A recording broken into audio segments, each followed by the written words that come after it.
Record Store Day 2015.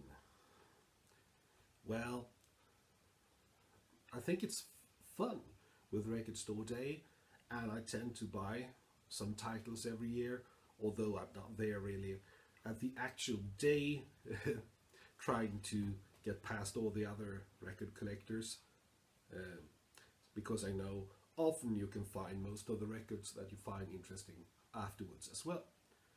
So I'm going to show you what I bought, and these are from two different stores, two different dates after the Record Store Day. So I wasn't there when it was the whole chaotic Record Store Day, as we tend to have every year. First we have Small Faces box, French EPs, and it's 5 EPs on Decca, and it's 4 tracks on each, so we have 20 songs, if my maths don't fail me here. I'm a great fan of the Small Faces, and this was one of these issues that I thought, well, yeah, I'm a great fan of Small Faces, but am I that kind of a great fan of them that I would need this? And then I thought, well, what the heck? Then we have a kind of novelty issue that I didn't expect to find in Swedish stores. It's the RPM Turntable Baseball. Some of you may know this, especially in the United States. I can show you also. It's a 7-inch, 33 RPM record, and it's also a game because it has these grooves, parallel grooves, that you can, so you get a different track depending on where you drop the needles. A bit like Matching Tie and Handkerchief by Monty Python, but also a bit like a 78 RPM record that I have from 1950. I showed it in a video a couple of years ago. We had a football game on one side and was it a horse race, I think, on the other side, and you can bet on who would be the winner, and it's a bit like the same here. If you don't know if it will be a home run or if the play will be struck out. I show now my total ignorance of baseball, because baseball isn't a big sport here, and that's one of the reasons why I thought that this issue wouldn't come to the Swedish stores. Also, but I've heard about it. I read about it and I saw a video about it on the internet, so I knew of its existence. And I know that they made a football game issue maybe a year ago or so, with the American kind of football, not the European, the real kind of football. Sorry. So it was quite fun to play with. Then we have Blue Mountain Eagle. Very nice reissue with this band. I think this was originally from 1970.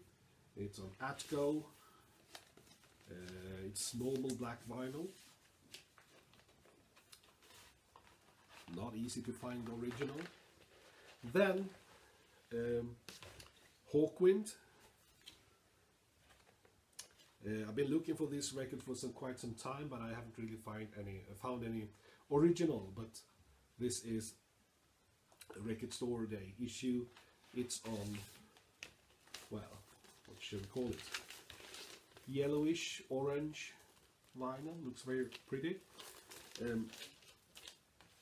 I'm not sure whether if I thought it was that incredibly good. There were some really good bits, but then these experimental tracks like Paranoia, I don't know, I really didn't feel like listening to Paranoia when I heard this, but I will listen to it again in a short time.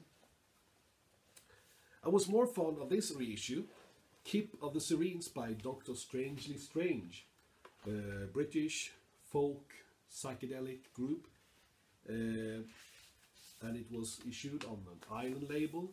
I can show you the vinyl. It's very nice, some sort of vine marble splatter style. and this was more to my taste. Then I took a bit of a chance with the next issue. I thought it sounded very interesting. It's the Polyvinyl 4-track single series, and what it is that an old Tascam 4-track Porter Studio that you record on normal cassette tapes were sent out to different artists and group, and they made a recording on it before sending it to the next artist. And this is the result of some of these recordings, and some of them are quite good, some of them are, well, quite bad in my book, but it was definitely worth having. And it is also issued on clear vinyl. I fell in love with the idea because I had one of these Porter Studios 4-track tape recorders. I bought one second hand, or probably never had the money to buy a new one in 1994, and I used it quite a lot up until 2005. It wasn't a Tascam, it was a Yamaha, but anyway, I know that you can make fairly good recordings with it on 4 tracks. Right, then, since I'm a great fan of Deep Purple, of course I would buy the mono version of the book of Taliesin. I just show again. When I bought another copy of this record some years ago, I could never really know how to pronounce this, but you know the record. And this is on the Harvest label, but on white vinyl. So that's, yeah, I'm a sucker for colored vinyl. It's very fun that they call that white vinyl is a colored vinyl here, and black vinyl is not colored vinyl. Strange. Right, the final record that I found is a Swedish issue, Record Store Day issue, and probably the issue that I'm most happy about, because I've been looking for an original of this for many years without having any luck, without them being incredibly expensive or in incredibly bad condition.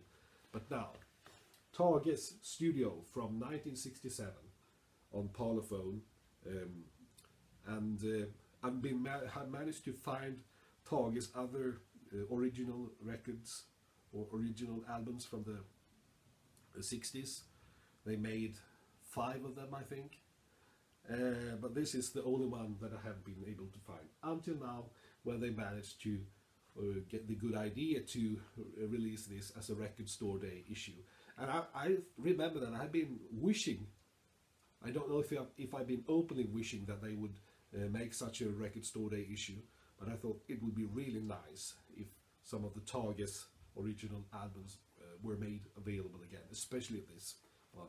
So, thank you, those of you who decided to reissue this. It is probably the best album of Swedish 60s pop, Swedish 60s beat music. Yeah, because Tages, well, today they are often mentioned as the best Swedish 60s group, and this is considered their best album. It is also their last album before they changed personnel and tried to make some sort of international career, called themselves Blonde, made another really good album with that name, but after that it was all over. It didn't really lead to anything. So, well, that's very good then. Tages from 1967 in a Record Store Day issue release from 2015. That's all from me this time. Thank you.